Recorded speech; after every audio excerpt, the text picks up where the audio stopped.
دنیا کی متعدد مساجد کسی نہ کسی خوبی یا اپنے انوکھے اور منفرد فن تعمیر کے باعث بے حد پسند کی جاتی ہیں۔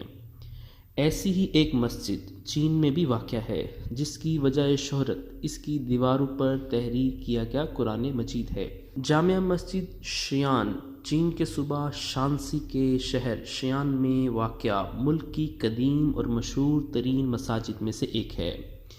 اسے پہلی بار تانگ خاندان کے سوان زونگ کے دور الحکومت میں 685 عیسوی میں شاہراہ ریشم کے مشرقی کنارے پر قائم کیا گیا تھا۔ بعد ازاں کئی مرتبہ خصوصاً منگ خاندان کے شاہ ہونگ کے دور میں تعمیر نو کے مراحل سے گزارا گیا۔ یہ مسجد شیان کے مشہور ترین سیاحتی مقام میں سے ایک ہے اور آج بھی چین کے مسلمان اسے عبادت گاہ کے طور پر استعمال کرتے ہیں۔ مسجد کے عام روایتی طرز تعمیر کے برعکس جامع مسجد شیان مکمل طور پر چینی طرز تعمیر کا شاہکار ہے۔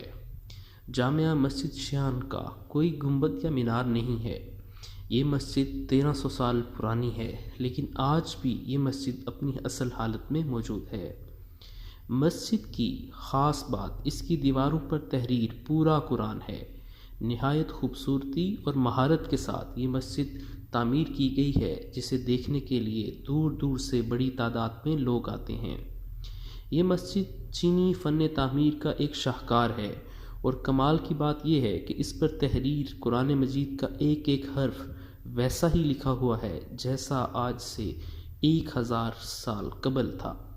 شاہی خاندان منگ کے بعد مسجد کی دیکھ بھال کی ذمہ داری چین کے شاہی خاندان قنگ نے سنبھالی۔ بعد ازاں مسجد میں کی جانے والی تبدیلیاں انہی کے دور میں کی گئیں۔